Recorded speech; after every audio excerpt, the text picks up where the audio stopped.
Hey all, I've been working on some other types of content in the last few months, and some of it might be interesting to you. For all of you Pathfinder fans that might have felt left in the dark over the recent kind of months, really, my D&D gaming group has been live streaming our Homebrew 5th Ed game, and that's over on our Twitch channel, TT2KB, and that stands for Tabletop 2 Keyboard. So over there, we do D&D. We're going to be doing music, art, and actually we've started a talk show about tabletop gaming, and that's what I'm going to be showing you today. So this video here was our kind of pilot episode where we were kind of working out the kinks, and it turns out there were a lot of kinks. But anyway, we're calling it the Wisdom Check. And in this one, we had a really good conversation about the difference between role-playing, R-O-L-L, and role-playing, R-O-L-E. And then after that, we talked a whole bunch about the alignment system, and we had a good argument back and forth. So we'll see where people kind of fall on that. So anyway, while the talk was awesome, we had a bunch of technical difficulties in that I really suck running the stream.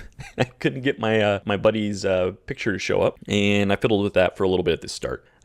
Coupling that with the fact that I had the flu when we were recording, it really wasn't our best effort really at that point. And so the gaming group decided we didn't want to put this up on our actual YouTube channel over on TT2KB, which is also on YouTube. But good news is that allows me to share it with you guys. So hopefully you enjoy it. I'm going to go ahead and start up the intro here that we came up with. Hopefully I don't get a copyright strike. So let's check you on the other side. Ta-ta!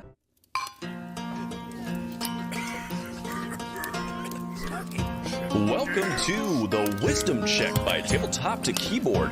This is going to be our bi-weekly podcast where we discuss things such as Dungeons and Dragons. Actually, I think maybe we need to turn up my mic a little bit, guys. How about some more gain?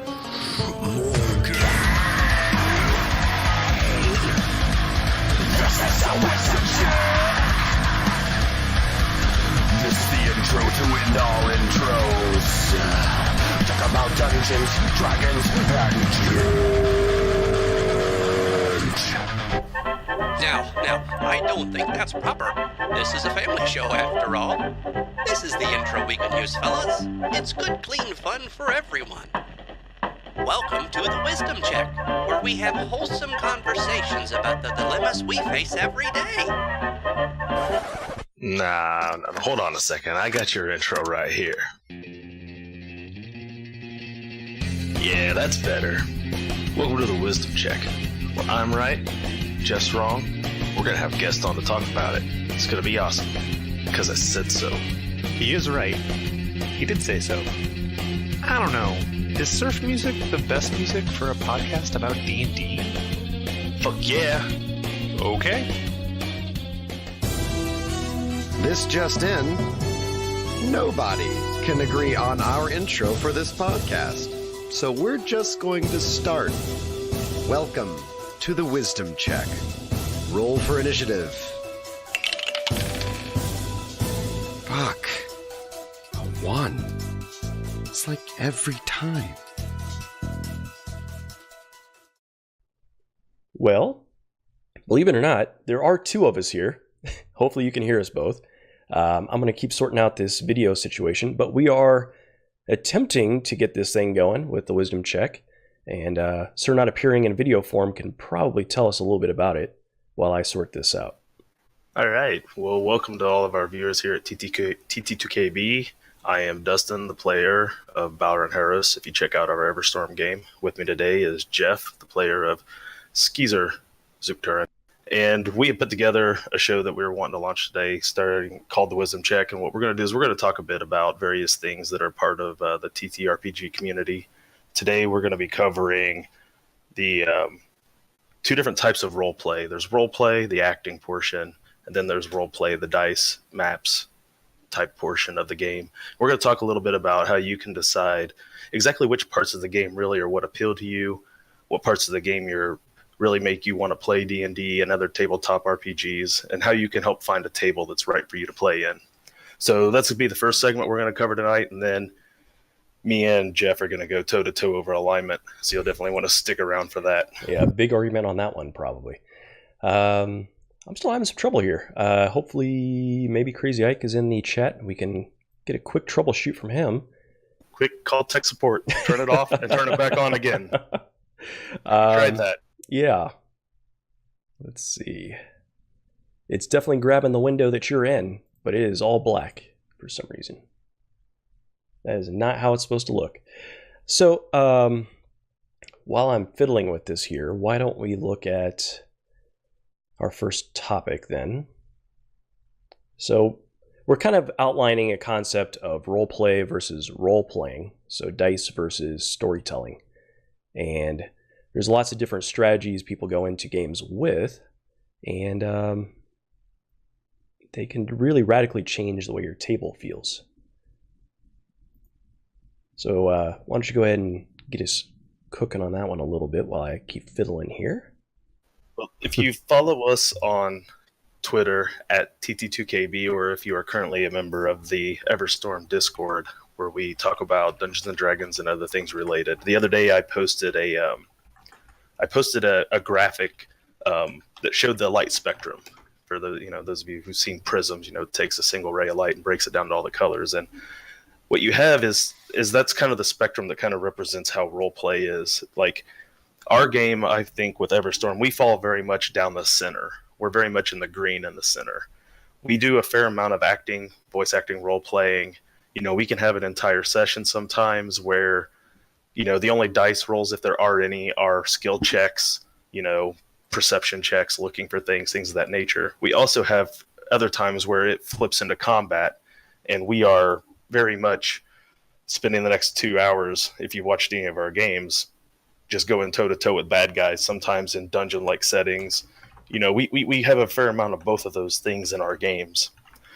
And so that's we had kind of a foot standing in both areas. But if you move far enough to one side, which I had just labeled over on the red side, just to pick one of the sides in general, as you move through the other colors towards red, towards role play, and that's ROLL play, where you're rolling dice, you get a little further away from the character acting part, and you move a little more into the dice, the mechanics, the making things in the game actually tick, fighting monsters, dealing with traps, those things that sometimes with some people pull them kind of out of character because you're spending a lot of time waiting for your turn to come back around or figuring out what action you're going to take next.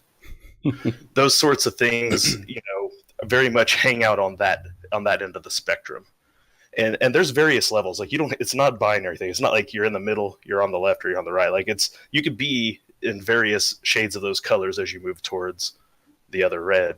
If you move towards the other direction, towards the violet end, you start moving through the other, your other colors as you get towards what would be the other role play. And this is like more of the actual, like, as in role playing game, the acting portion, character driven stuff, whole sessions where you don't hardly pick up a die. I think if you're doing one shot games or if you're watching one shot games, those things tend to be more that direction because you're not telling long winded campaigns. You're in that moment dealing with character issues at that sort of level. And so as a player, if you really like games at that nature and you walk up to a table, and you're finding that the people at the table are very much way over on the other side of that spectrum, like it's going to hinder your ability to really get into the game or have that much fun. It really is important, I think, to find a group and a table that really fits your play style. And so that's one of the reasons we wanted to really get down to talking about how to go about doing that as players. Exactly. So apparently I'm supposed to pick up real quick here with a screen capture instead of what I've done. So let's do that real quick. We may get that weird Inception thing happening here in a moment, but give me just a second. The good news is once we figure this thing out once, we never have to figure it out again, right? Hopefully. Yeah, so this is still showing Discord up. It shows black screen when I do that. Oh, here we go. Apparently freaking the thing out. You definitely blacked me out with that one. Yeah, it doesn't seem to do it. Still getting that black screen. Is it plugged in? Good question. Yes, it apparently is plugged in. I can resize it. I just can't see you. I can see my mouse in it. That's fun. So I know it's over there. The noobiest stream of all time.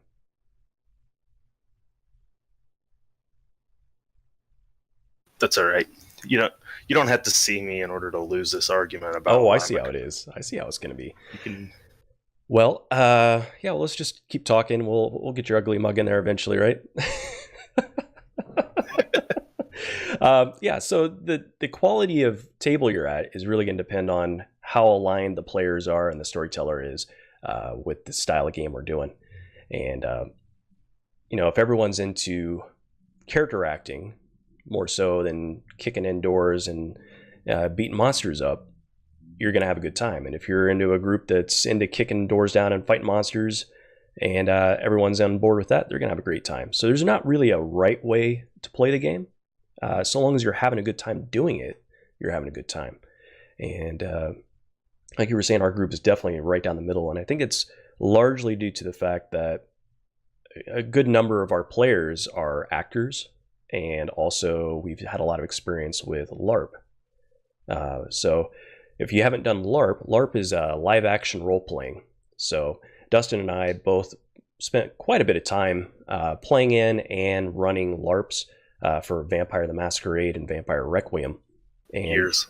Yeah, years and years and years. And that's a lot of role play centric, where you're actually personifying your character and your movements and your speech and everything else.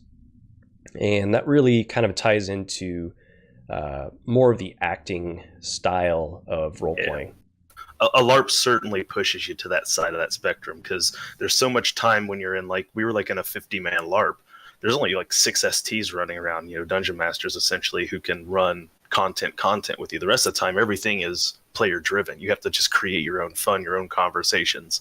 You have to really enjoy acting, or you're just standing there a lot waiting to get an ST's attention. Yeah, and that's the thing. There's a big stylistic difference between games where the player has to create their own sandbox enjoyment versus one where they're being kind of handed the game, so to speak. So you're kind of more amusement park kind of style gaming. And, I think coming from that sort of game style with the LARP, we really learned to create our own fun, to kind of explore the depths of our characters, create our own kind of internal story arc, and kind of play with that.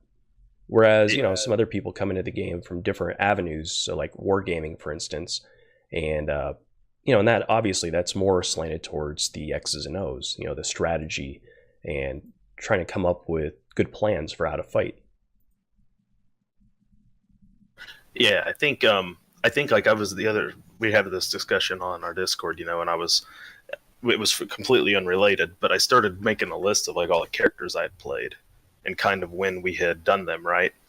And so I was looking at like when I'd played, and I looked at all the characters on my list before I started LARPing and all the characters on my list after I started LARPing. Like when I was playing D&D, like I see a definite shift in what all those years in LARP did to like adjust my play style and how I approach my D&D characters a lot differently than I did to my characters back when we only did like tabletop role playing. So I definitely think that those years of having to learn to create my own content, create my own stories, figure out who my character is, making believable to 50 other people, like has definitely changed how I approach my characters. Definitely at the D&D table, where it's maybe not as important for me to do that, but I still do. So I've kind of looked through the Dungeon Master's Guide earlier for the 5th edition D&D, and they were talking about certain types of motivations for players. And so the ones they had listed in there, we had acting, exploring, instigating, fighting, optimizing, problem solving, and storytelling. Now, it's not to say that each individual person fits into just one of these categories. More likely you fit into all of them, but just to varying degrees. So I was kind of thinking maybe we go through just kind of an explanation of what each of those are, and then kind of give an idea of like what you think you are as a player personally, and then I'll kind of do it for mine as well, so we can kind of see the contrast a little bit between us. You got them all in front of you. Go ahead and start. I'll follow you. Sure thing. And by the way, sorry guys, I am super sick right now. So this whole stream has been brought to you by Tylenol, cold and flu severe. So my voice sounds a little wacky. We don't have official sponsorship. There goes all of our money, Jeff. Come on, dude, let's get sponsored. It'd be great. Anyway, so the first one they outlined was acting. So that's like what we've been talking about right now, is getting into character, speaking in a voice. So if you've caught our actual D&D games that we've been playing recently, you know that I typically have a real squeaky, annoying voice for Skeezer, and Balrin obviously has kind of his curmudgeonly, angry elf voice, and it really, to me, helps a lot in getting into character, making sure that I know if I'm talking to the character or if I'm talking to Dustin, out of character about some concepts. And I find that when I'm doing that, I care a lot more about the social interaction with the NPCs and the other player characters. So that's definitely a very important part of the game. The next one on there is the exploring, like we were talking about. And so this one's more about kind of looking at the world that your dungeon master, your storyteller has created for you, and really delving into the history, the culture. If you're like playing video games, this is like going around and like climbing all the hills and finding all the little secret nooks and crannies and stuff. So this would be like, looking for hidden clues and treasures and things. Some people are into this idea of instigating. So like the person that comes to mind for this one for me, we had a buddy of ours named Barry, and if there was a lever in a room, he was going to pull it. And so like the concept here is like you just don't want to be bored. So like if there's downtime, you're just going to create something. You're going to go in headlong into danger, face whatever consequences come, just because it's more interesting than just chilling out. Let's see, fighting is another kind of motivator. So some players, are just really into just kicking people, fighting them, doing damage. They would rather just get in there and do action instead of like really planning out and agonizing over the details. Just get in there and go do some work. So maybe some crossover there with instigating. And then the next one is optimizing. So this is, I would kind of characterize this as being interested in the character sheet a little bit more, like fine-tuning your character to fit within the game system itself, and taking opportunities to kind of demonstrate what your character is capable of doing within that system. Then there's the next one would be problem solving, and so this one is probably also one I'm pretty high on, but this is like solving puzzles, agonizing over plans, coming up with strategies for the fight that you're about to get into, figuring out NPC motivations, untangling, like the villain's master plan, kind of getting that through thread figured out. And then there's storytelling, and this would be a player that's more focused on the narrative and making sure that they're involved in an unfolding kind of continuous story arc, and having the most fun whenever they're actually expanding that arc itself. So I don't know, what do you think you kind of measure up on with those? Well, I mean, there's a lot of categories there. Like you said, I think as a person who's done a lot of different kind of role-playing games over the course of years, like I enjoy different parts of them and different kind of campaigns, but I definitely feel like I'm the least optimizing. Like, me, Mm-hmm. I don't plot my characters out that far ahead most of the time. Like, I don't worry that much about their stats. Like, I try to make sure that they're competent in the things I want them to do, but really short of like anything beyond that, like I don't frankly usually care that much.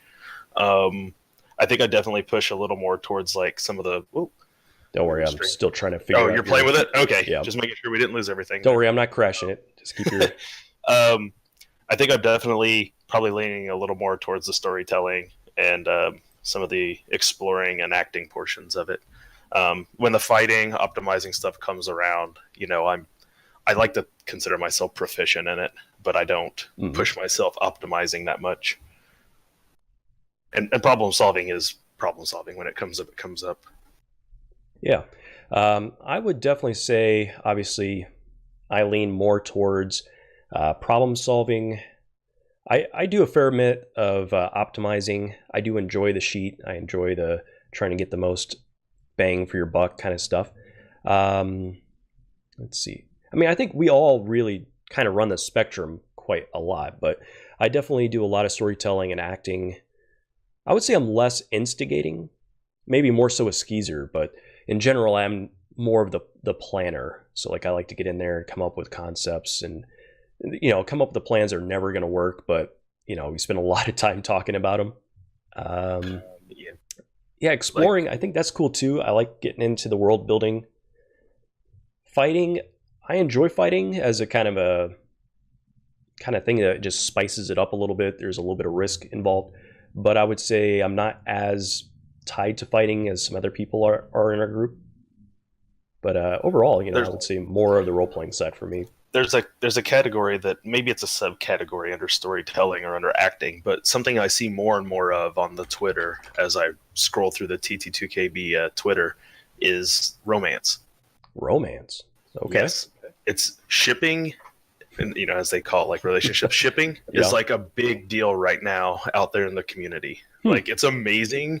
Like when you watch other streams, how much is dedicated to the idea of that, and this is pushed way to that roleplay side of that spectrum, but it's like, it's all having like these relationships and stuff go on almost soap opera style, like right in the midst of everything else that's going on. Like it is, it's a much, I guess you could put that under, like I said, storytelling, because the romance novel is still a story, in that kind of way, but it is a much bigger portion of what is out there right now in the gaming community than what you would imagine. Well, I'm kind of curious about that. I mean, obviously in our group, we're probably not on board with that. Our gaming group, we're typically not doing romance. In fact, I remember running a scene one time where one of my players and I had to sit back to back while we were doing a scene because it was so awkward. It can be, yeah.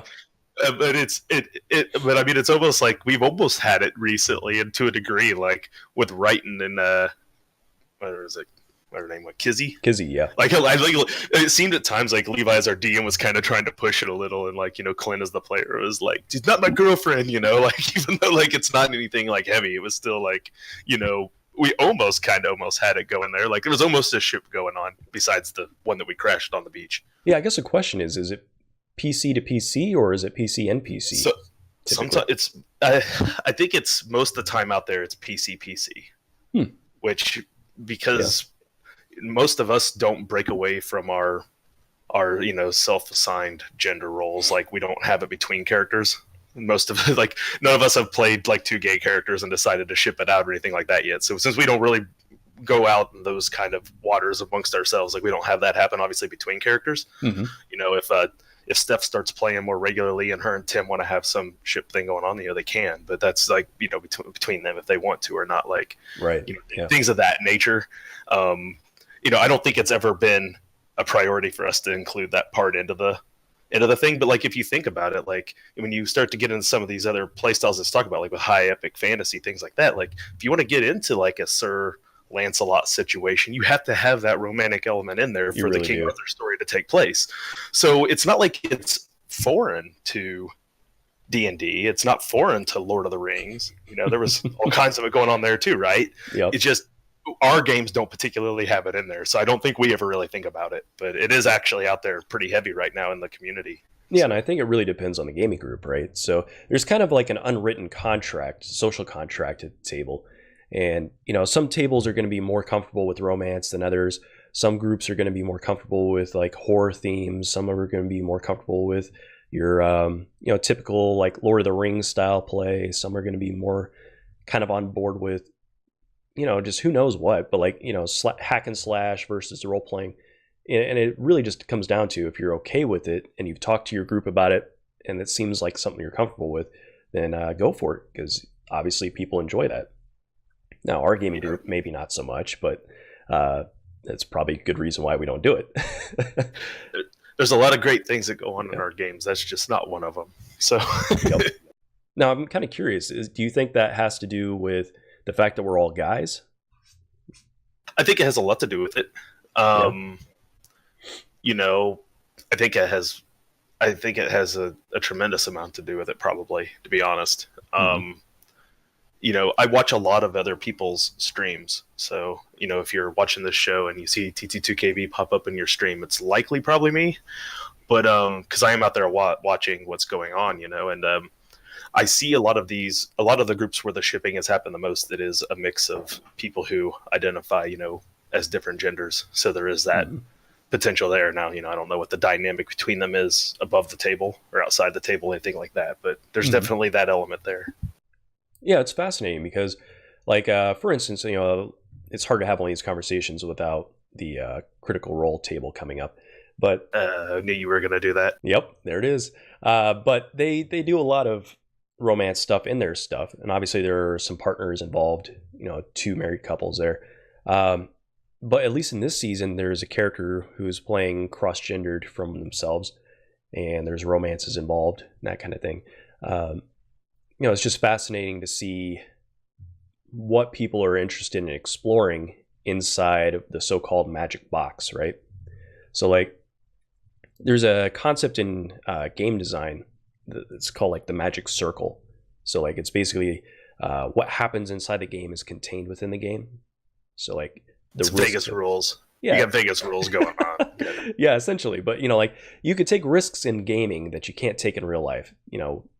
If your character dies, he dies. Okay, it sucks, but you don't die, right? So, like, you could do things in games that maybe explore different, identities or different value systems or different, just different types of people. And I think that's something that's pretty interesting about gaming, in particular. Yeah, it lets you get out of your own skin for sure. Mm-hmm. I mean, you always have those opportunities, I mean, our friend Bryce was the first guy who was male and straight that I know of that played a female character in a D&D game. Mm-hmm. That was back in high school in the 90s, like, Mary is like, wait, you're going to play what? I was like, all right, whatever. Yeah. Like, it didn't change a single thing as far as how the character interactions went. It didn't change a thing.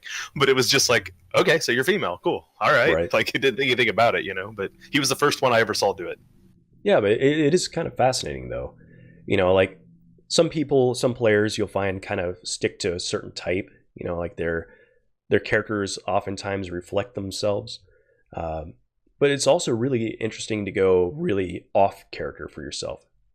If you're really kind of quiet in general, you maybe make a really social character and try to force that out of yourself a little bit. Yeah, and I mean, you see it, like I said, you get onto some of these other channels that are streaming tabletop RPGs, they straight up listed on their frame.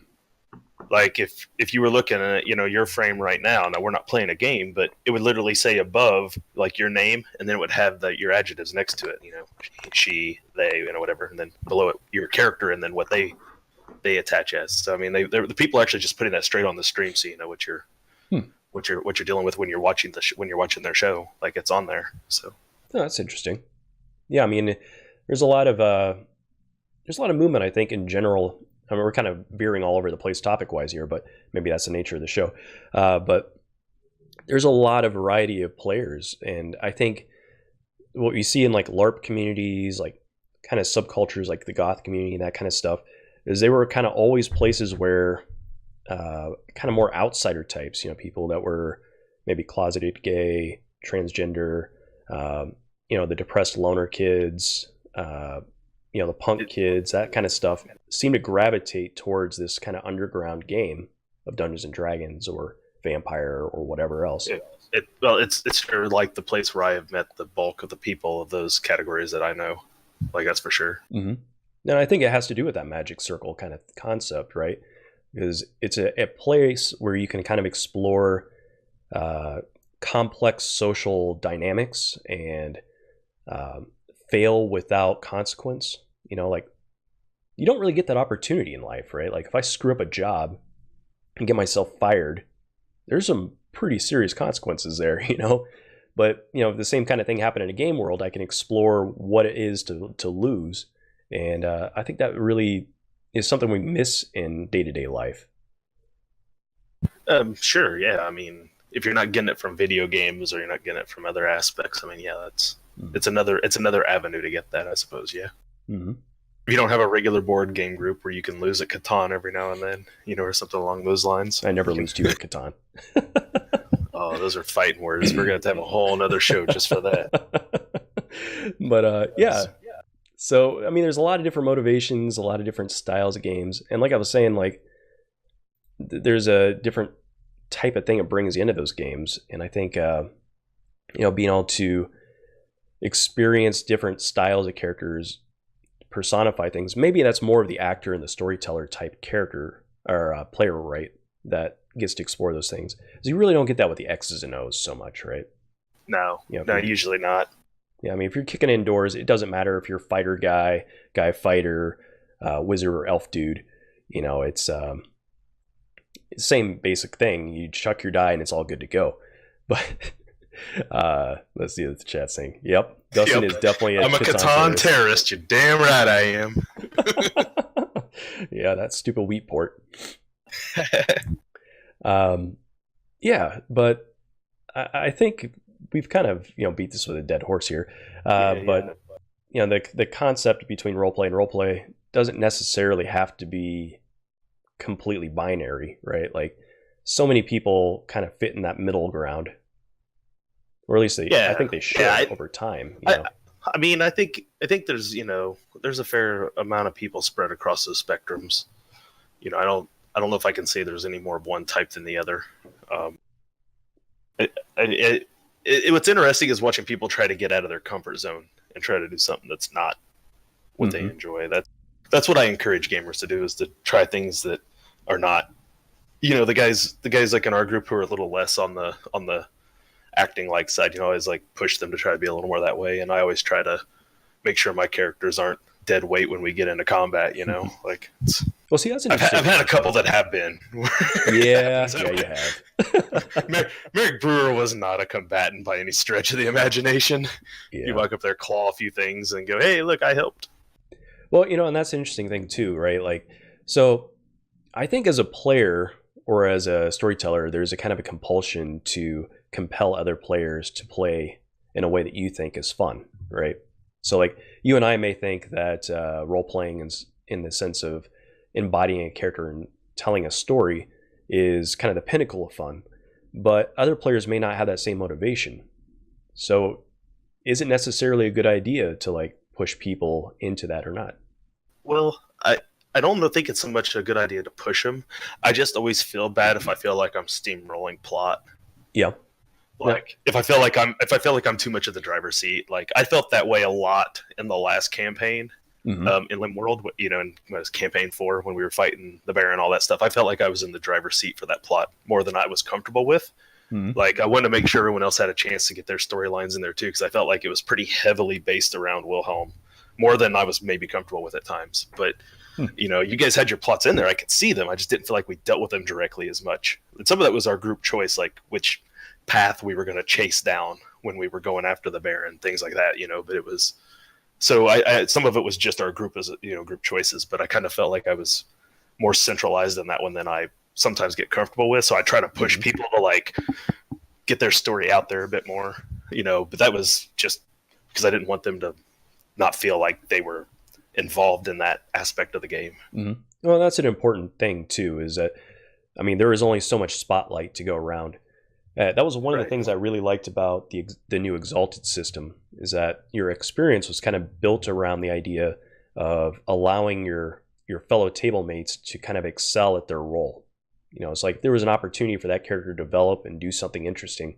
If you created this situation, like set the stage up for them, you're more likely to get experience. Right. Which, obviously you don't have to have that mechanically built into a game, but it's pretty cool that it was, Right. And there's definitely a real strong feeling of that. Like I'm getting that now with Skeezer's plot. Like the way I'm looking at it, for those of you who have been watching, the Skeezer's got a weird tattoo on his back, and so do the other Skeezers. So they're slightly different. It's some kind of puzzle, and it's definitely something I want to engage in and figure out. But it feels to me like a plot where it's going to be me talking to an NPC while the rest of the guys just sit around the table.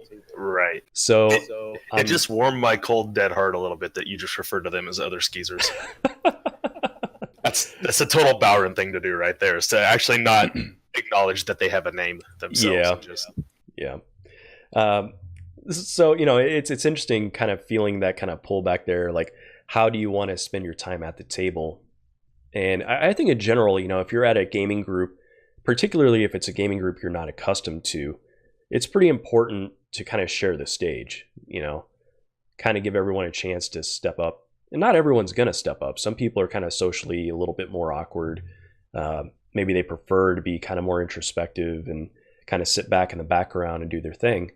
And, other people like to be in the forefront. Like, for instance, whenever we get into games, our dungeon master, if he's playing, is very much in the forefront. That's his personality. As he should be. He's got 42 halflings to role play on a beach right now, so he's got a lot of screen time, right? Yep. I mean, so that's definitely a thing. And some players, like maybe Morgane's player, he is more kind of chill in the background, do his thing, and he's there for the game and hanging out with folks, but he doesn't do a whole lot of talking, and that's totally fine too. So I mean, I was definitely more of a quiet dude when we first started, I would say. Like most of my characters were kind of like me in real life. I was kind of like chill and in the background and quiet and, soft spoken. And then somewhere around LARP time, that all radically changed. But, it's just kind of an evolution of gaming. Sometimes it goes more social like that, and sometimes it doesn't. I'm the opposite. I don't know how to be quiet. It's like a character flaw. Yeah, that's sometimes true. I try, it just doesn't work very well. Like, okay. Yeah. So sometimes you just have to tell me to shut the fuck up. That's just how it rolls, Anyone who plays MMOs with me, who's in Plague, if there's any of them watching, they know it's the same way there. Like, just how it is. Yep. So, like if you're sitting around your table, right, just make sure you're kind of paying attention to what the other players are motivated by. Because, I mean, ultimately speaking, the gaming experience is collaborative, right? And so you're trying to create fun for everyone around you.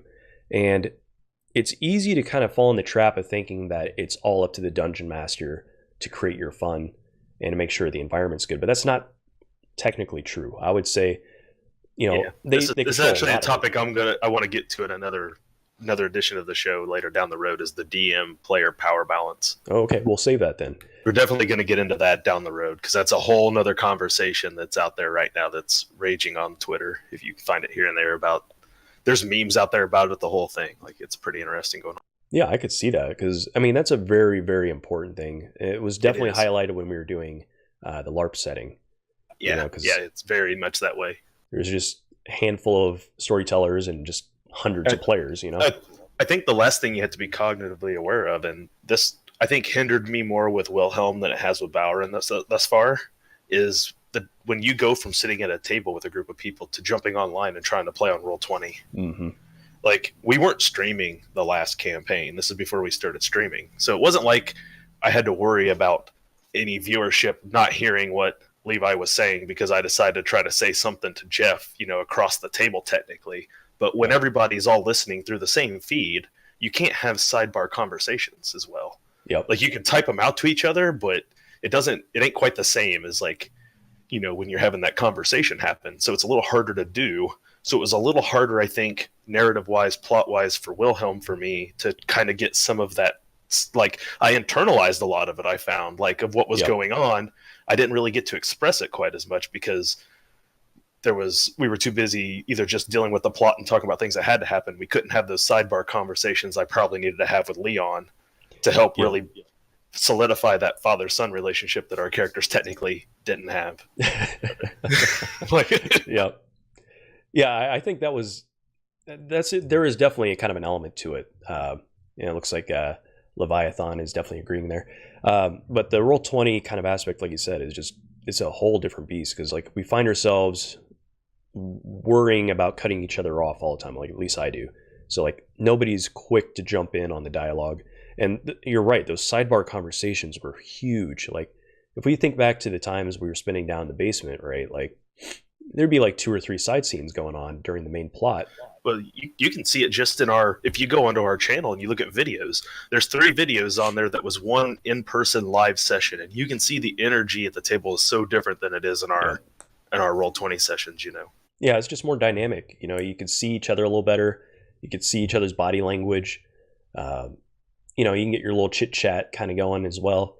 And it's just lovely, like I do miss that, but hey, I love Roll20 for the fact that I can still play with, somebody who lives in California, right? We could never play as often as we do if we had to be in person for it anymore. Yeah, there'd be no way.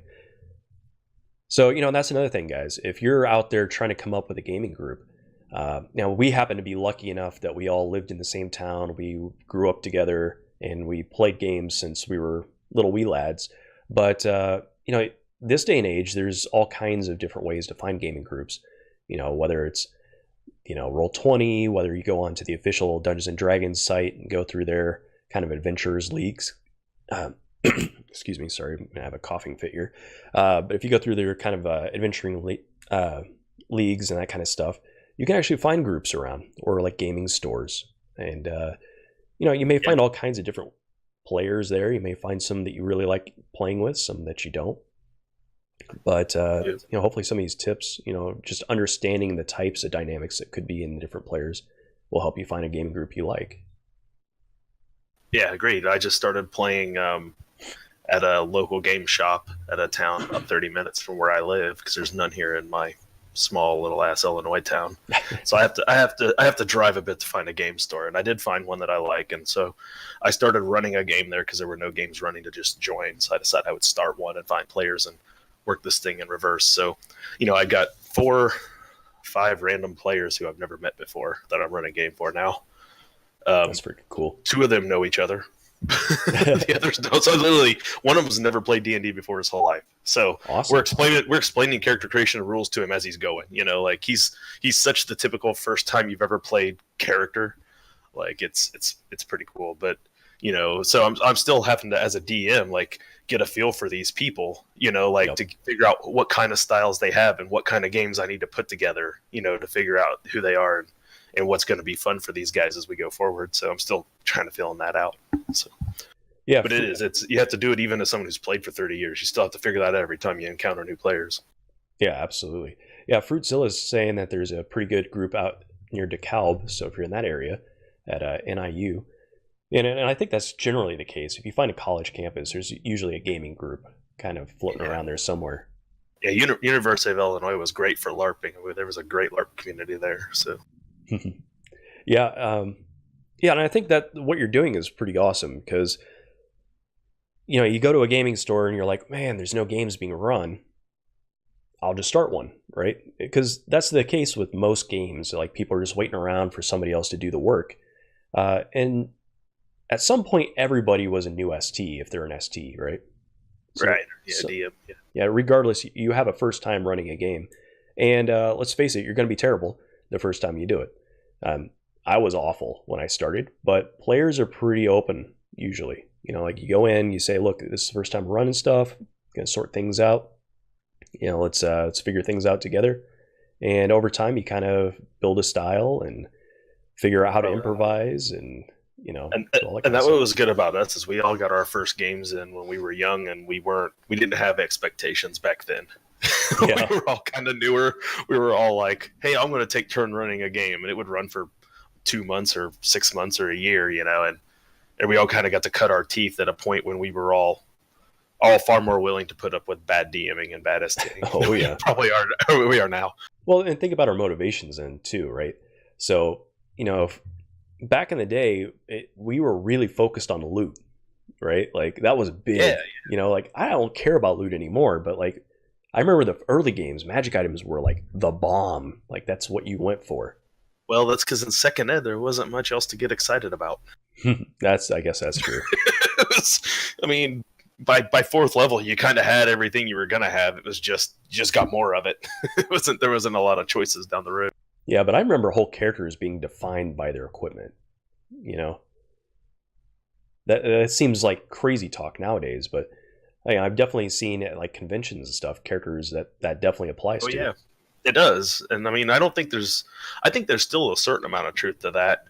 Although I feel like the magic item selection has gotten less and less impressive as editions have gone along. Yeah. Like, I look through the 5e equipment and I'm like, the scene from Fight Club where Tyler Durden is like, what kind of couch like defines you? I feel that way when I look through like the magic item section. I'm like, what kind of armor should Balron Harris wear? And by the time I get done, I'm like, none of it. I don't fucking like any of it. Don't care. I don't care if I ever get armor again. You don't have to give me armor, Levi. I could care less. Like, it's just how it is. Like, I just look through it and I'm like, yeah, I don't really see anything here that just screams my character should have this thing, but that was not the case back then. Yeah. Back then it's like, man, I want to roll high, get that Holy Avenger for my paladin, I care less. Like, our DM says, got it. You won't get any armor. Don't worry, we weren't anyway. Yeah, so like I think you're right though. In second ed, it felt like the items were more like artifacts almost. They were super powerful. They were supposedly rare. They usually had some kind of story associated with them. Nowadays, it kind of like in Pathfinder, it felt more like just I don't know. They felt like math fixes to me for the most part. They didn't really feel like magic items. I think that was true for fighters. Yeah. And paladins. I think those classes, there was a certain amount of expectation to get gear, and the monsters were built in a way that kind of expected that, whereas the casting classes, the true caster classes, your clerics, your wizards, things like that, they got their spell progressions that went up at certain levels that made up for that difference in monster, buffiness as that goes up. Like those things were scaled for casters, and the fighters, it was just like, hey, do you have a +4 weapon yet? If not, you're only hitting about 20% of the time instead of 33% you're supposed to be hitting. Like, yeah, exactly. But we could probably dive into that tunnel for a while. That's a whole nother conversation for down the road too. But you wanted to argue about alignment. We do. It wasn't so much that we wanted to. It just kind of came up, and I felt like it's a topic that we should at some point discuss. And I know that me and you will not agree on it. So that is absolutely true. We do have a little chat going on about gear down there, though. So gear's always good. I mean, they're and I think Fifth Ed. I mean, it's still a few years old, but like they're still putting out books. Mm-hmm. So it's just a matter of time before the content creep catches up and we start getting items that, they may only be +3s instead of 5s now, but those items are still coming down the pipe, I think, eventually. Yeah, I don't think the bonuses are all that important, but I think for me at least, magic items are coolest when they extend your options, Agreed. If I get an item that lets me do new things, I like it a lot. If it's just a bonus, meh, Right. But again, we should probably save that for another topic because I feel like that could take, an hour of conversation. And I do want to argue with you about something. So, so the topic that's been floating around the Twitterverse and gaming in general has been whether or not the alignment system is something that should be part of the game. And we seem to have some very differing opinions on this. I am definitely in camp alignment is useless and it doesn't really help you out and it actually limits roleplay. And it seems I will tell you right now that if this was a vote, you would win because most of the D&D world agrees with you. Woohoo! But I happen to have a little bit of a conversation here that I think that we can have that might help you understand why alignment needs to stay. Okay, well, let's lay it out. I'm ready. So I think that alignment is largely misunderstood. I think the way that people view alignment and the reason why there's such hatred against alignment is that I think people, just in general, as a community right now, as we were discussing a bit earlier, people have a real problem with labels. And I think for some reason, the nature of, good, neutral, evil, law, neutral, chaotic, they kind of get this sense that those are, if you think of it like, if you were like going to have like a stick shift in a car, that you literally shift from one over to another, like that, you have to land solidly into one of those spots in order for the gears to run, for your character to work. My argument is that that's not true. Those things are spectrums, just like any other thing that's on your character sheet. They're boundaries, right? So what you have with the character is like, people have this kind of idea that like, and I don't know if it's just the paladin like argument that people make a lot, but that like you're lawful good until you steal something once. And now, boom, you've shifted to chaos and evil. Stealing is bad and stealing is not the law. Now you're done, and that's not true. Like there's the alignment draws directly from D&D from the Outer Planes. That's the origin of alignment in D&D worlds. And if you're playing in one of the campaign settings that D&D puts out, those things are defined in those campaigns. If you're homebrewing, you can, of course, manipulate this to whatever end you want in your homebrew game. Nobody can tell you if you're DM what's right, wrong, or the other. But in standard D&D worlds, alignment draws from the Outer Planes, from the Abyss, from the Hells, the Heavens, Elysium, those areas where the gods live. And those gods are pure embodiments of their alignment. That's why their clerics have to remain one step removed from them. That's why their paladins have to maintain certain oaths to be granted their powers from them.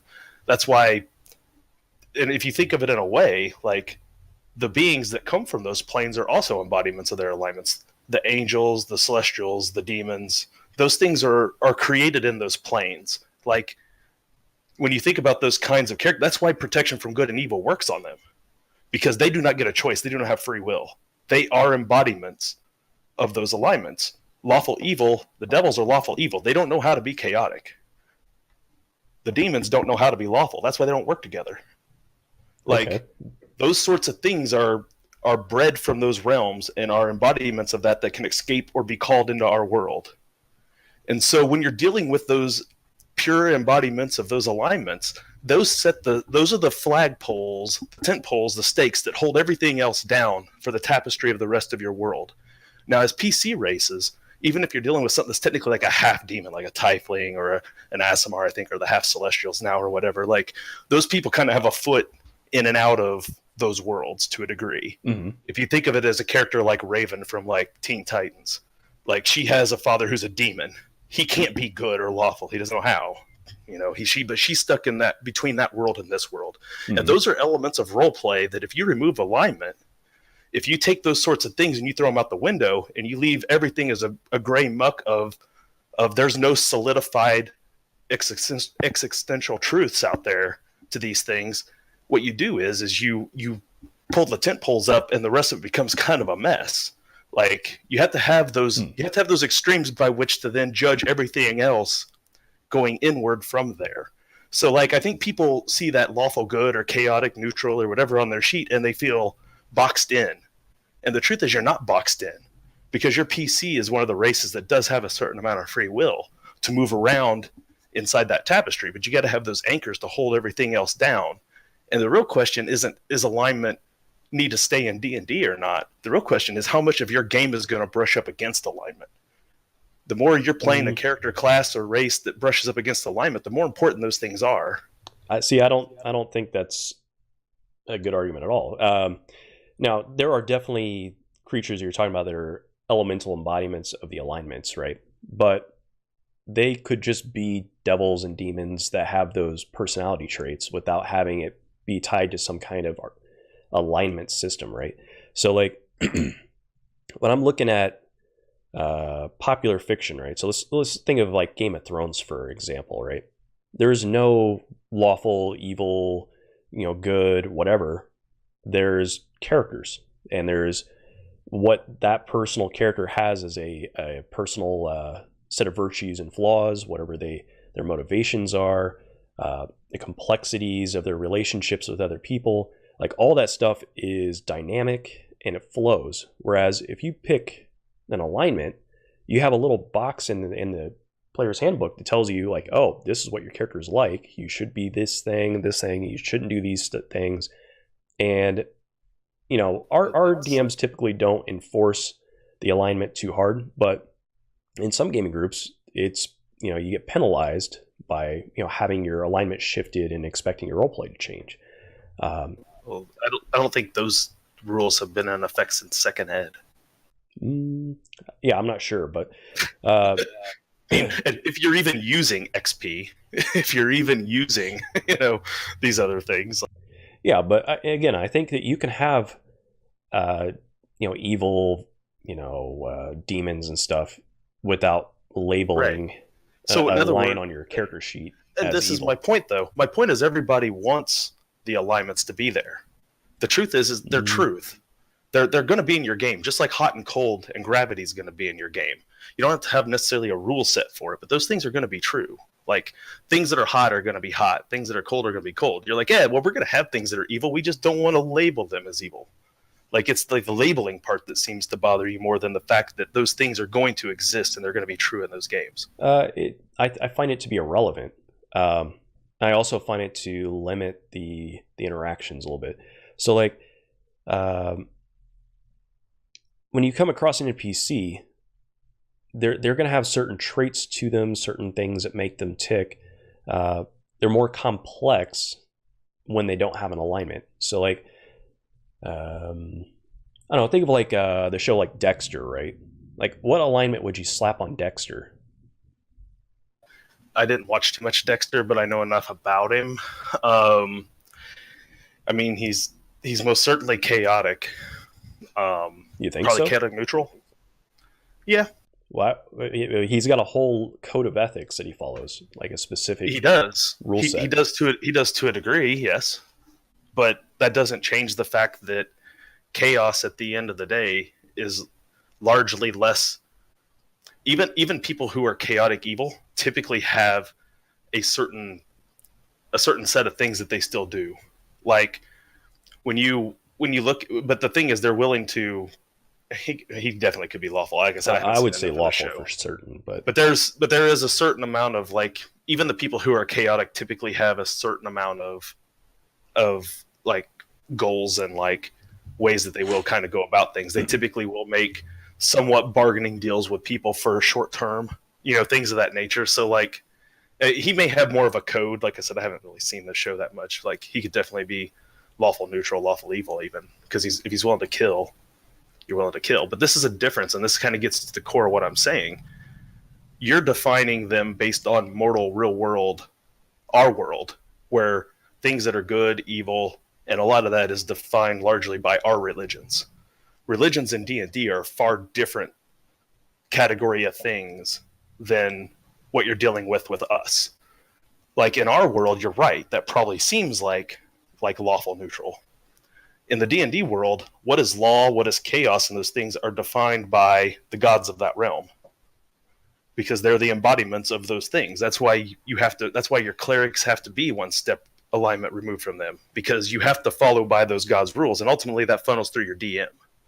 Your DM ultimately is the guy that determines that for his world, because it's his world. You're playing in it. yeah, but okay. So you keep going back to the religious side of things, because that's where morals come from in these cases. But unlike our world, where people have a lot of debate about these kind of things, those things, it's a very, very real force in everybody's life. Like sure. You're walking around with a cleric who, if he's a certain level, can call divine intervention down like once a day. Right. Like there's not a lot left to really discuss at that point. Like, but I think in those contexts, right, you have more of an idea of like I think religions in the D&D setting would be more fascinating if they were built around principles as opposed to alignments, right? Right, but they're not in the core books. That's what I'm saying, is that they should be. Well, I know, but they're not. But that's the argument. The argument that's like wanting it to play by Vampire the Masquerade rules instead of playing by D&D. Like, there's other game systems out there that, if that's what you want, you can find a system. I'm playing Burning Wheel. I'm learning Burning Wheel on Tuesday nights with another group. There's no alignment system in Burning Wheel. Right. What you're wanting is Burning Wheel. Well, okay, but the debate we're having is, should there be alignment in D&D? So the argument is, I think, no, there shouldn't be. I think it's there because it's an artifact from, first edition that, we don't take anything away from Gary Gygax. But some things in game design are just poor implementations. Like if you think back to like Vampire, for instance, like, Masquerade versus Requiem, right? There was a kind of a shift in tone a little bit that was kind of like they try to emphasize certain things. So like with their humanity system, they try to emphasize, what was different about being a vampire compared to a human, right? Like what made you dark, what was supposed to be scary. And we've had a lot of conversations about that. In Requiem, it kind of flipped a little differently. So yeah, for sure. It had a different flavor to it. And then in the newer stuff, it actually went more towards kind of like bonds and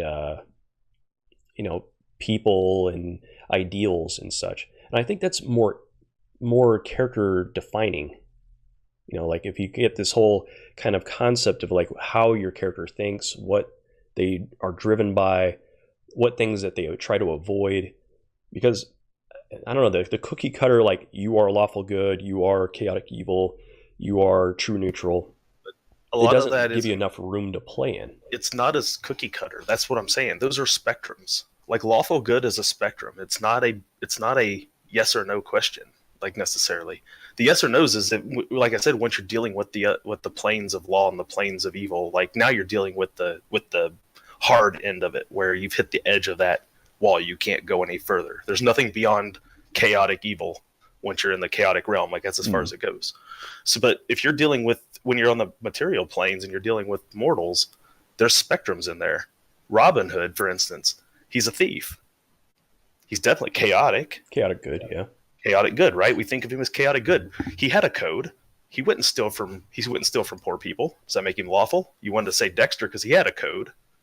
Does Batman, is he lawful because he has a code, or is he chaotic? He's a vigilante. He's out there blowing up people's. Well, that's what I'm saying. Is stuff. I don't think that the alignment system works for actual characters. Like, where would you put Batman? I have no clue. He's chaotic good. Is he?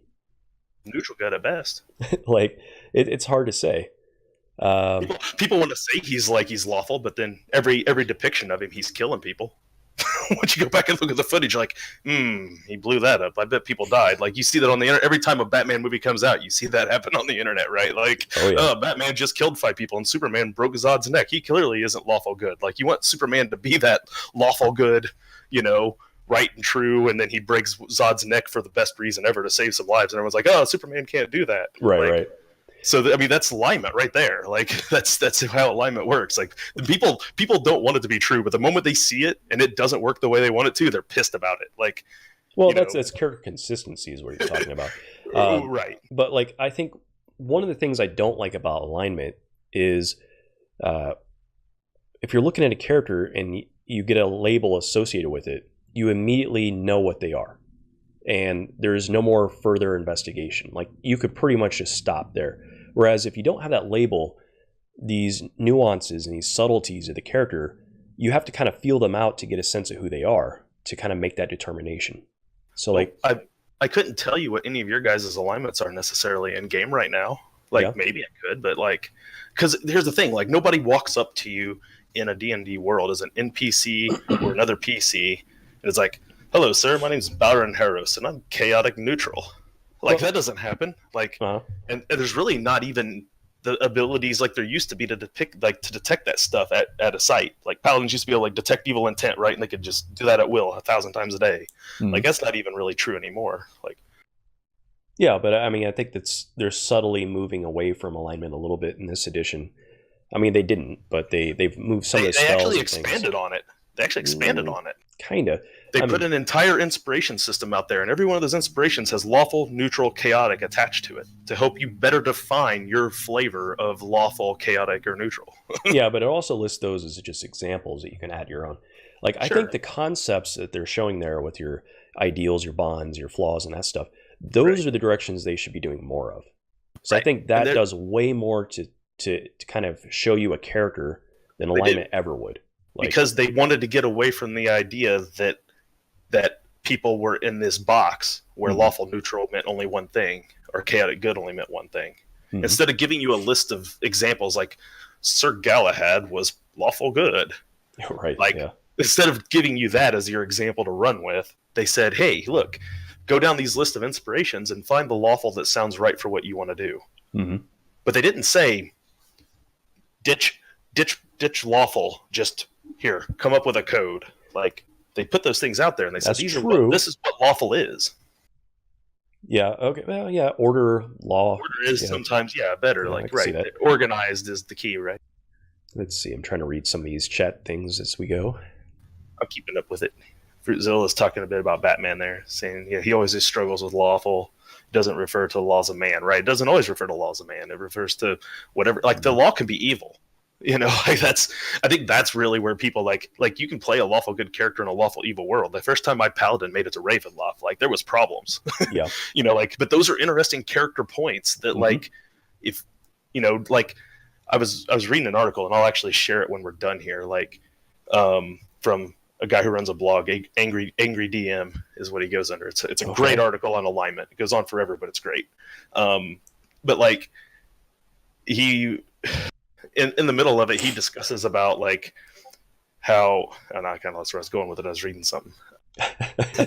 Good story, bro. Yeah, sorry, good story, bro. But I think some of these. And I forgot what I was going to say.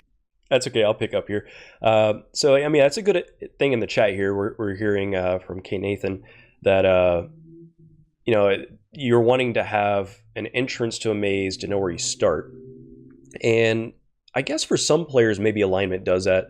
I think that's the intention behind alignment, but it's not how it actually plays out.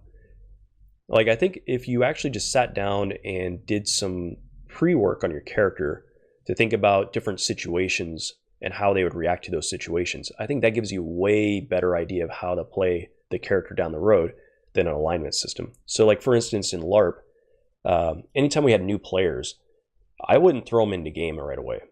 You know, I would have them like work through the character sheet, and then I would run little scenes of like, okay, you're a vampire, so I'm going to run a feeding scene. You need to understand what a feeding scene is. Like, how do you go about being a vampire night to night? Like, this is something you have to understand about yourself. You know, what is your relationship to your abilities? You know, what are the flaws of your type? And then once they kind of got that idea, they're like, oh, I didn't even think about that. That wasn't even something that was on my radar. And then it gets internalized, and then they're much better able to play those characters. Whereas, you know, you just toss somebody in and say, okay, I'm a hero type, lawful good, cool, go. Like, there's I all think kinds of stuff if you want to think of it in the vampire terms, and it's been a while since I've looked at a masquerade sheet, but like, you had humanity. Yep. Right? And your humanity, depending on what its level was at, gave you like a list of things that if you broke any of those things, you could drop in humanity, and it told you to role play is slightly different now based on what your new set of code of ethics was. And that code of ethics, every time you dropped another level of humanity, got a little smaller and a little smaller as you went. Mm-hmm. So it was a very neat dynamic system, right? Of like, if you were trying to become more human, like there were less things you were allowed to do as a vampire without violating that code.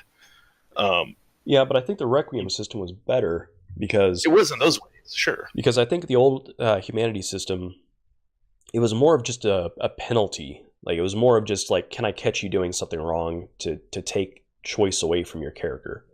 Whereas I think with the Requiem, it was more of an exploration of morality and how that impacted your character through their personality. What I found is that as people lost humanity, they didn't want to play it. They didn't want to be responsible for their actions. Yeah. As players would lose humanity, they wouldn't roleplay their character any differently. There was no ramifications for the crimes they had committed, even though that reflected on their sheet. And you know me, I want my sheet mechanically to reflect where my character is at. And I like for there to be things that can kind of, even in small ways, track that change in my character as he goes. My current D&D character, Bowron Harris, is as chaotic neutral as they come. He ain't evil.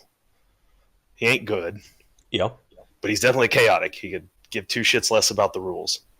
So if over the course of time and interactions with, let's say, Kodo, who's Clint's new character coming in, lawful good paladin, also a godly man himself, right? I'm a druid. He's a paladin. We're going to have great theological conversations, I'm sure.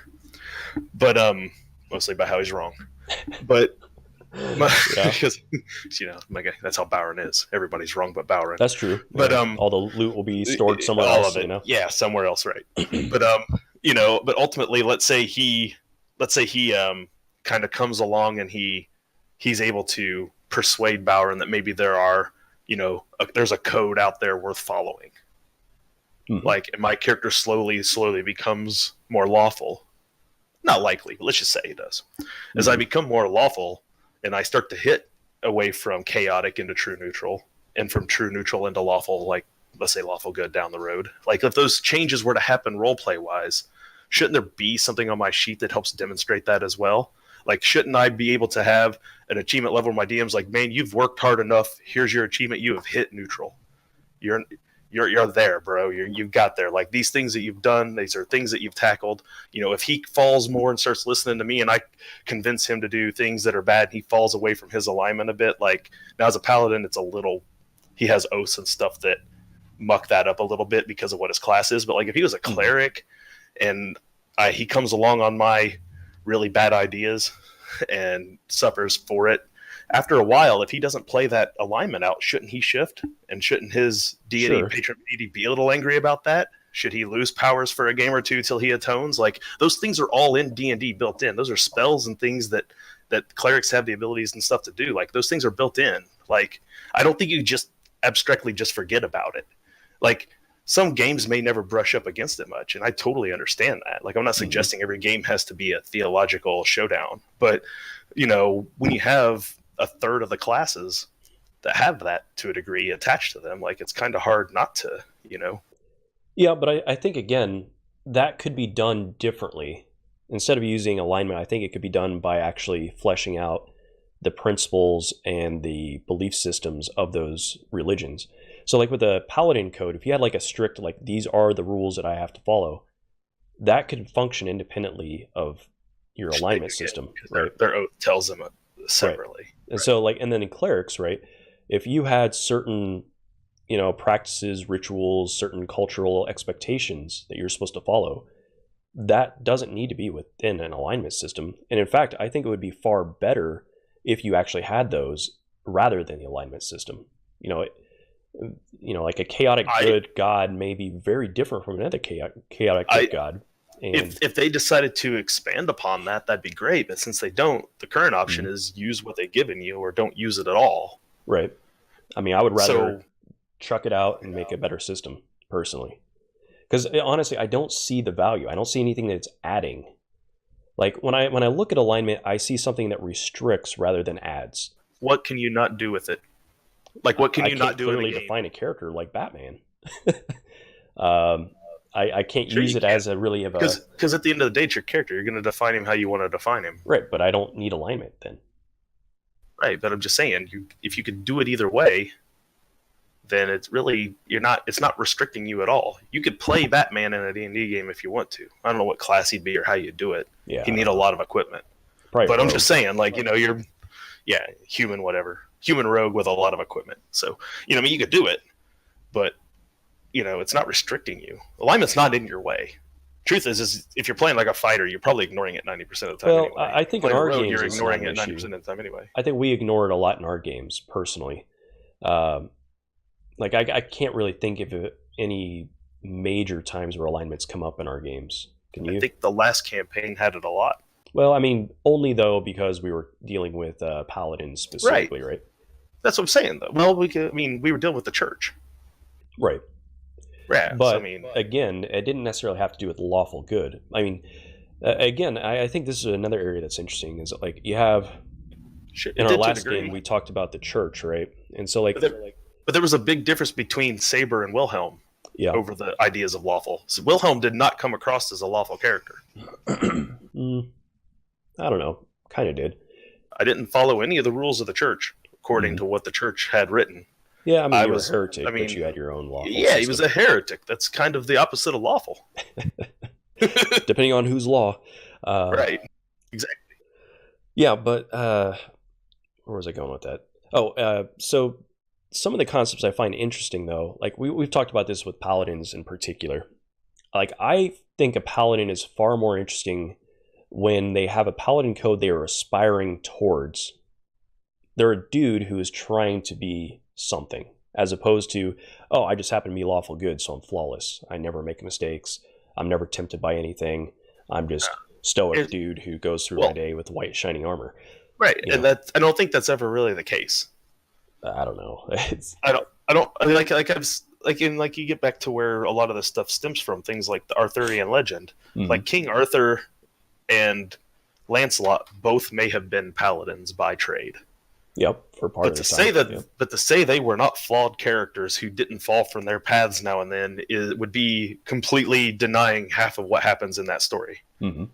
Like, both of them had their problems that led to, the adulterous affair with Guinevere to, all the falling apart of the Round Table, all that stuff, like, has everything to do with the fact that these guys strayed from their path. Like, just because they're lawful good doesn't mean they're not going to have these faults. Like, that they're not going to go down, those paths. Like, Galahad was maybe the only guy who was still paladin by the end of the story. Okay, Nathan's exactly right. Yeah, I think that's true. Yeah. That's where you can say, like, and I think that's where the stripping of paladin powers and second ed and stuff came from, is directly from Lancelot, when you think about it. Oh, for sure. Yeah. So, I think those are in there for that reason. Like, well, and I think the concept of a paladin losing his powers makes sense. Like, that's an interesting thing that can happen to a paladin. But again, I think that can happen just because you failed to meet your tenets of your religion. as opposed It to can happen, my alignment right? changed. Right, which should be based upon your deity, which again hails from one of the primordial planes of alignment. Yeah, but so like the same Which is problem I what's had with weird. What's humanity. weird is that they care. What was weird is that like it matters more for them than it does for the clerics, and the clerics you think it should matter more for. I do too, but it's just weird that the cleric, it doesn't seem to matter as much for them. Well, okay, so with the humanity system in this paladin situation, right? These are both cases where it felt more like being penalized rather than exploring something, right? And I think being able to explore how your character gets around kind of the moral landscape is more fascinating than some arbitrary decision by an ST. Because like a lot of times in LARP, for instance, I think the reason why people didn't change their role play after their alignment change is because they didn't actually feel like their character had done something deserving of a humanity loss. Like a lot of times in the games, you know, you're just in a room where somebody got killed and you didn't stop them from being killed. Sure. You lost humanity.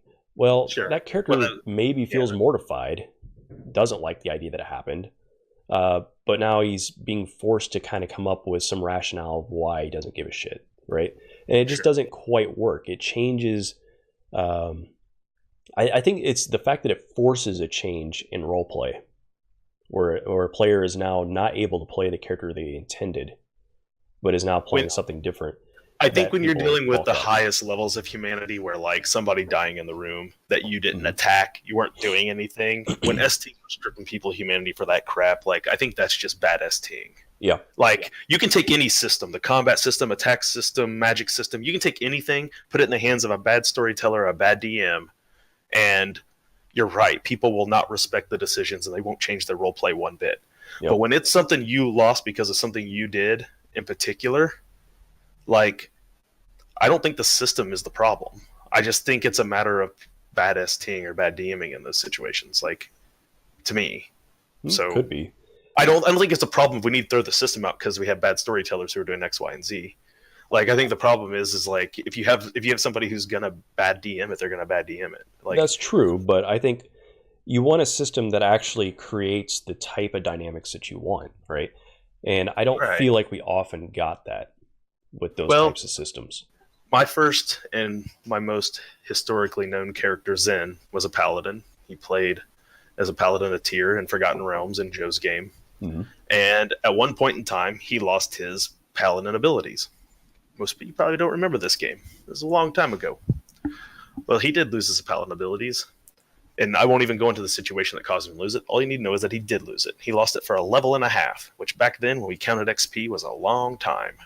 For a long time, my paladin strived to try to find some way to get back in Tyr's good graces, and finally found his opportunity in a combat with Lord Soth at the end of the campaign, where there was a cleric of substantial level who went into battle with us and was about to be struck, and I threw my paladin in front of him, feeling that my character had no other reason to continue to live, was going to sacrifice himself to save this cleric of Tyr, and in doing so, the cleric took his turn to cast atonement on me, and I got my paladin powers back.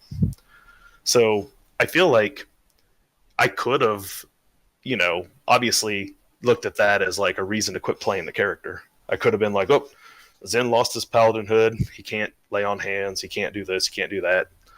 I'm mechanically stunted. Can't do anything but swing my sword around. It's a Holy Avenger that no longer functions as one. It's just a +1 sword. Like all these things. I could have done all that. But instead, like, you take those as opportunities to tell a story about, because God forbid in real life things don't always go your way, right? And you roll with those punches and you make your story out of part of that. He overcame it. Now it's a part of his story about some shit he went through. It's like we also had another adventure with Zen when this is the same game only earlier on, where they got apprehended and they woke up with all of it without his equipment. And like you said back then, equipment was a big deal to us, right? Mm-hmm. So like waking up with all your equipment is like, well, who's my character if he doesn't have all this cool stuff, right? Well, it was a really good opportunity to figure out who your character was. Like, he couldn't just walk in there and kill things with his sword and solve the problem. He had to find other ways around dealing with these werewolves that we were fighting without his equipment. He had to be stealthy, or try to be. Like, those are opportunities. They're not punishments. They're opportunities for good storytelling. Now, in the hands of a bad DM, they can be drastically horrifying. Like I said, I don't doubt that at all.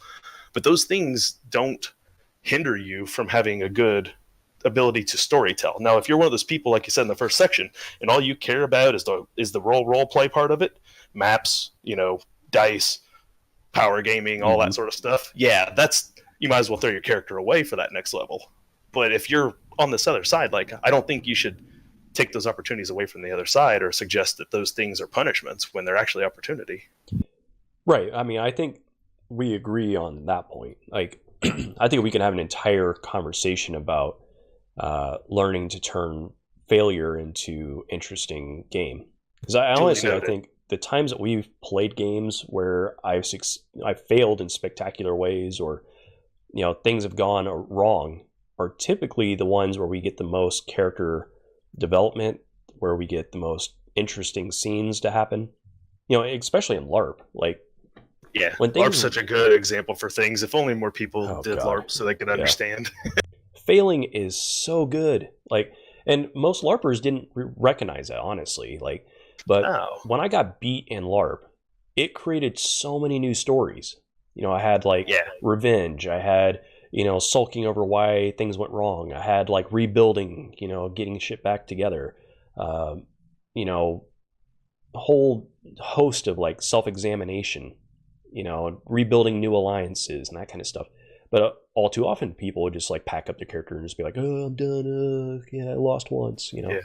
And people didn't understand. The best thing you could do in those scenarios was just go bet a boon to somebody and lose. Yep. And once you owed an important person in town a boon, then they needed you to pay off your boon. So they would send you to go do something. Then you had something to do. But people never caught on that the best thing you could do is immediately go into debt to somebody. Oh yeah.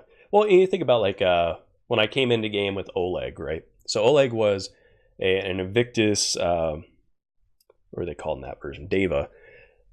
And he was a Russian mobster kind of character. And he was kind of a womanizer, a drunk, just a real scumbag. But I had him come in, and I knew out of character that this other character was messing with my guy. And he was catfishing him, basically, trying to pretend that he was some sexy woman that he was gonna meet up with. And out of character, I knew for sure this was a stupid thing to do. But in character, my introduction of this character to the entire gaming community was to fall in a public chat room for this catfishing thing. So everyone comes in a game making fun of my character. But that was a great way to come in, because then I had all these people laughing about it, talking about the character, getting involved, trying to figure out what's going on with it. And there were just hooks all over the place for people to kind of grab into. So I don't know, I think people need to do more of that, just taking losses. Yeah. So K. Nathan was bringing up a good point here too. And something else that Angry DM does touch on in his article is that, depending on which edition of D&D you're playing in, there's a lot of magic items that are alignment, directed by alignment. There used to be cursed items helms of alignment changing, things like that were cursed items that you could put in there as an interesting plot point for a character. I don't think it's in the new edition.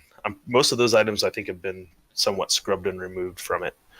There is a candle of invocation that lets you detect other people's alignment. That's one of the few alignment-based magic items that still exist. But, also weapons that had ego, they acted very differently in your hand based on your alignment. So, and I think that what Crazy Ike is saying there, really what it boils down to at the end of the day, it's I think for your game, you just need to know how important alignment's going to be and then just be a good DM or a good player and just really role play with it. Even if you use the inspiration system and you scrap the two initials next to your character's name, let's say you just decide not to write down lawful good or lawful neutral, whatever, and you just list the bonds and the ideals. If you don't really push those and role play those in your character, and you don't make those a core component of your character's decisions, you can see in our Everstorm game, a lot of Bowron's stuff has come up lately in the decision-making processes. And I don't know if it's just because of how Bowron is, but the fact that we're rebuilding a mostly destroyed ship what a terrible idea. Out of a mostly already constructed ship is completely because Bowron's bond is to the ship itself. Worst decision in gaming history. Maybe, but it's Bowron's idea. I looked at the sheet and I was like, damn it, Bowron has to try to reconstruct the grid even though we got a mostly already built ship.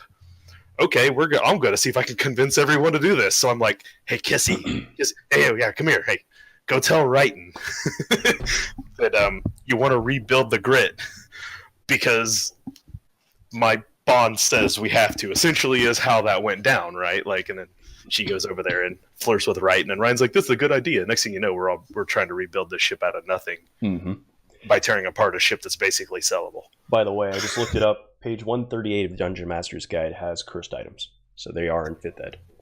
Is the Helm of Alternate Alignment in there still? I didn't look specifically for it, but yeah, there's cursed items, but I'm thinking that those items that do the forced alignment change have been removed, I think, for the most part.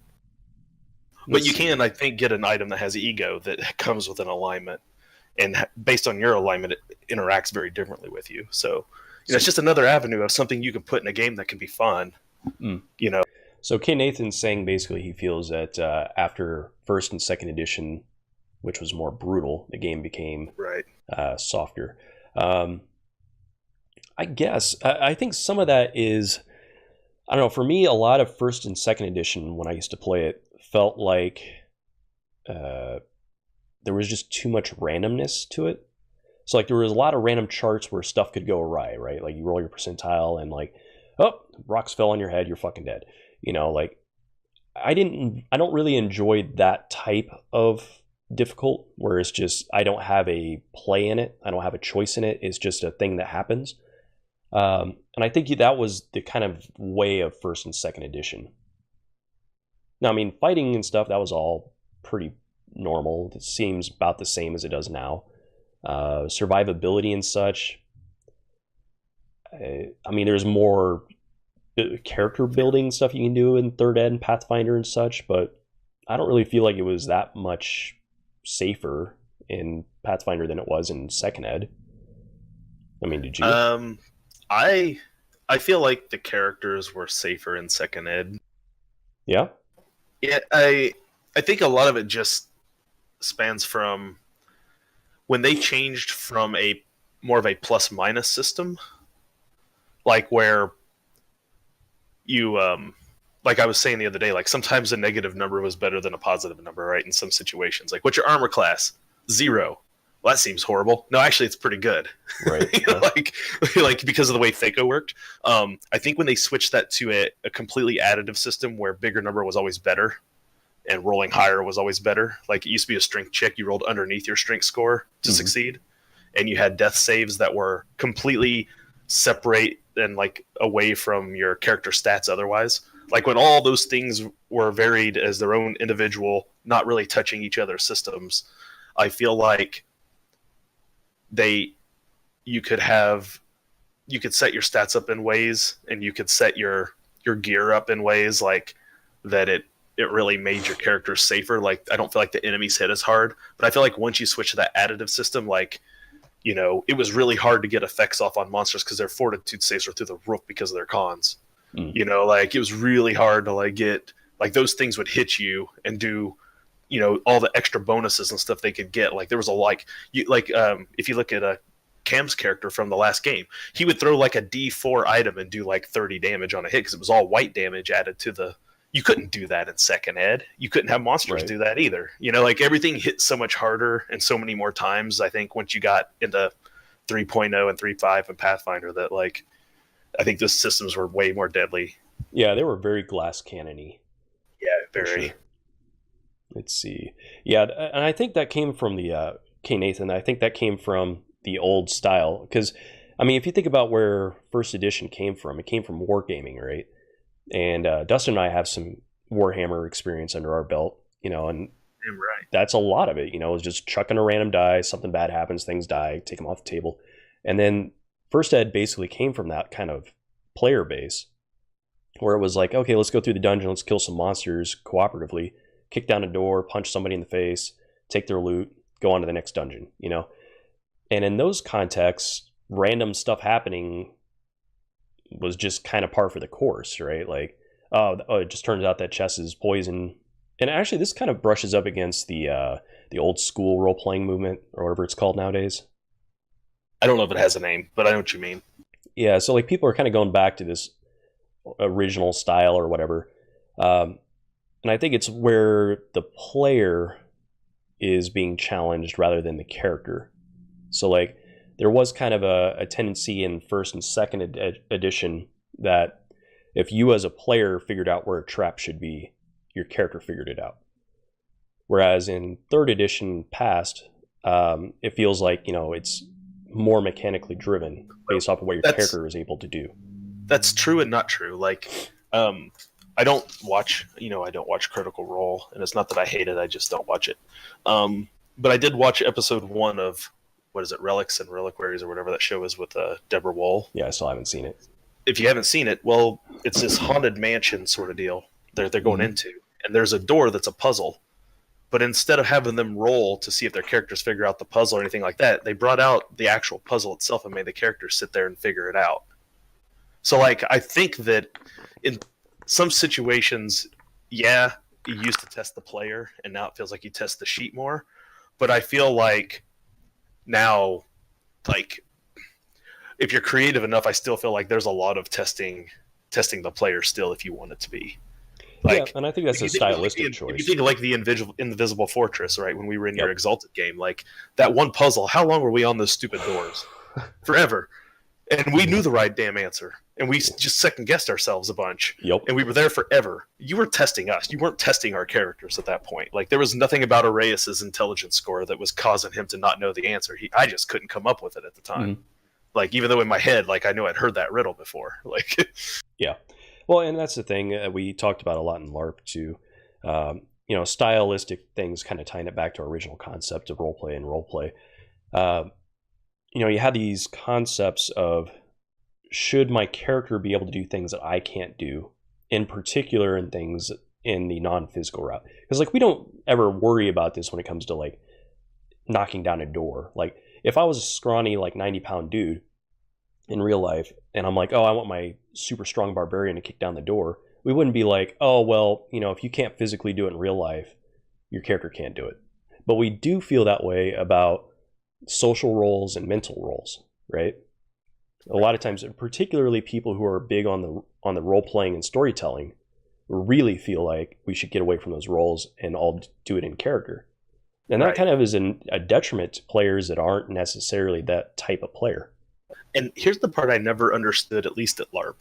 The people who were the most into that, like, social, like, I want to role play the social parts, I don't want that done by roles, were the first people who would make characters and put all of their, like, all their dice and everything into those social roles and then, like, not want to use them. To my stream drop? Nope. Yeah, I still see you there. It did freeze for a half second, but it's still there. Died on my screen, so let me check it real quick. Maybe... Okay, it's back up. I still see you. You're... Weird. But so I kind of feel like it was funny because like in LARP, like we used to always say, like the smartest players, if you want to, made physical based character sheets because everything mental and social you could just do on your own. Like you didn't have to make a roll unless like a discipline was being used. So, as a gangrel player, I had one social discipline and I barely used it. Like, so, Landon was able to be Landon because he was as charismatic as I wanted to be. Now, I tried to make him not charismatic. I did my best to seem like a fucking brutish-ass animal that would tear your head off the moment you looked at him wrong. And sometimes I think that came across, other times I don't think it did. Yeah. But, that sometimes you're just not fully on your game. But, so, I mean, but unless somebody called my gangrelness into effect and I took the actual negatives on the social roles and stuff, like you could do that because that was a rule in the game. Like most people just didn't, though. You just role played your role play. But it's always interesting that like a lot of those same people that didn't want roles to happen were the same people that let the physical sheets basically role play right along with them and get the better of them when they were the people who should have had the mechanical advantage in those situations. But they were always the first people to be like, no, that's how it should be. Like, well, and right, that's how you want it. It's hard to get people to argue for the other case. Like it is. Especially in a LARP. But I'm like, but we're not letting you guys go fisticuffs outside to show that his physical traits don't matter. That's when you're going to die, right? Like, yeah, that's how you want to play it. Our chat's talking a lot about nostalgia for the old school games being part of what makes it good. Because honestly, if you go back to the old school editions, they're not very good.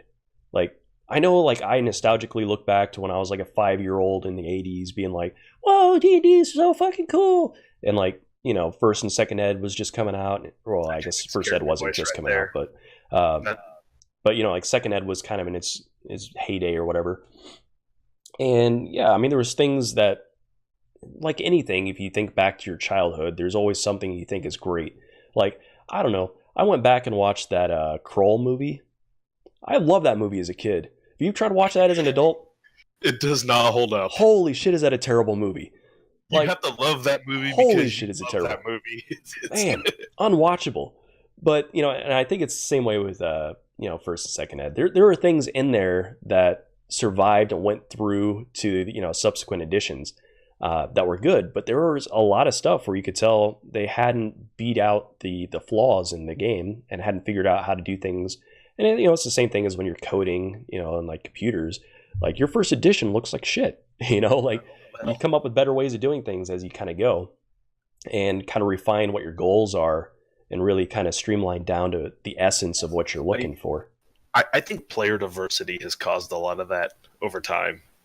Probably. Like, I think like we went to Gen Con a couple of years ago, yep. And inside of Lucas Oil, you know, Stadium, they had the footprint of the first Gen Con laid out, you know, on the ground. It was different colored mat. You could walk around and see like the entire con took place in this one, like essentially like basically 2 rooms worth of space. Right. And this was Gen Con 50 a few years ago when we were there. And, you know, it's the entire Lucas Oil Stadium plus the entire Indiana Convention Center. You know, they're in Indianapolis. Right. So like that's what has grown to over time. And when you walk in there, you know, and you see all these different things and all this stuff, and you realize like the game started with, you know, mostly grown men, you know, in a lot of basements. Like the stereotype was more true then than it is now. And I think as new people have come into D&D, and it's become more and more acceptable, even popular now with things like Critical Role. Like they broke a damn record for like Kickstart funding their cartoon version or something. Set like a record the other day. Like $9 million. Crazy, right? Like I might watch the cartoon when it comes out. That it looks pretty good actually. But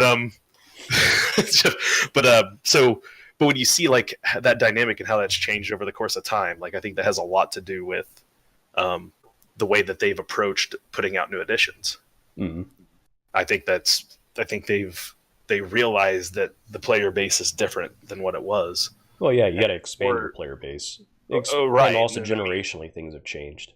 But I don't think that was ever the intent in the first couple of editions. No, I think it was a niche game. I think it was an inside baseball sort of thing. Like it was made for people who, like I always joked that Thaco was like gatekeeping. It was like it was the way to like.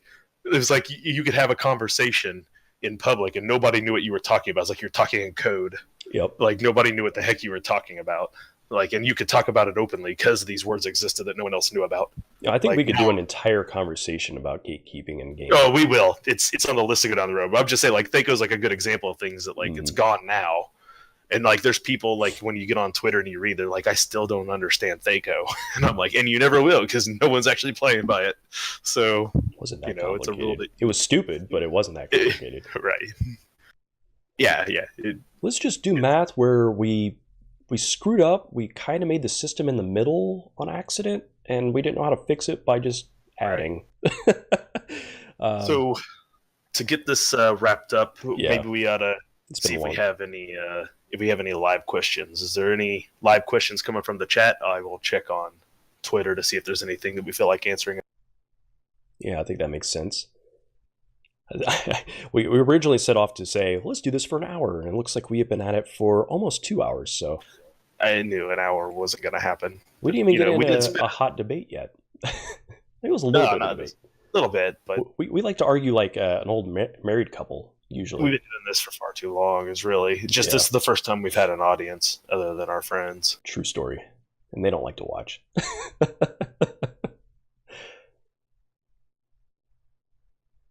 I don't see anything on Twitter. Yeah, it looks like the chat's a little quiet in here too. Well, let's go ahead and sign off then for our first episode, which I did not appear in. Yeah, well, we'll get that sorted out for next time, I promise. I will be less of a technical noob, and we'll get that going. Well, the next time we'll have Clint back, and he'll probably just do it. Yeah. That's what it'll be. So, You guys will be able to find myself. I'm Dustin, the player of Byron Harrows. You'll find me playing D&D here in our Everstorm game. You'll also find me extremely active on our Discord. If you're following us on Twitter at TT2KB, you'll see it put out invites to join the Discord. You can do so if you're a player. You want to talk Dungeons & Dragons with us all the time, you can find us there. You can also find me at Plague State on Twitch, where I stream some MMOs every now and then when I feel like it. And Jeff, you want to tell them where they can find you? Sure thing. I am the player of Skeezer, if you guys hadn't figured that one out. And I also do a lot of YouTube content, mostly Let's Play games. So I do Fallout 4, I do Ark Survival Evolved, I did Pathfinder, I did, what else have I done? A few other games. I'm not jumping out of my head at the moment. But there's 100 plus videos on my site, and that is Reign Survives, so REIGN Survives. So feel free to stop in there, take a look, and keep me company. And this is our first episode again of the Wisdom Check, where we're going to talk everything TTRPG, D&D related. As you can see, we had a little technical difficulty today, and that's why we elected not to, but down the road, we are looking to bring in DMs from other Twitch channels and things like that to come in and also talk with these conversations with us down the road. So if you're interested in also appearing here on the Wisdom Check with us once we get our technical things figured out, and we will. Yep. You guys can hit us up in our Discord, hit us up on Twitter, and we will definitely keep you in mind as we go forward. So Awesome. Appreciate thank you, everybody, for coming in, for being active in chat, and we will catch you next time around. Ta-ta.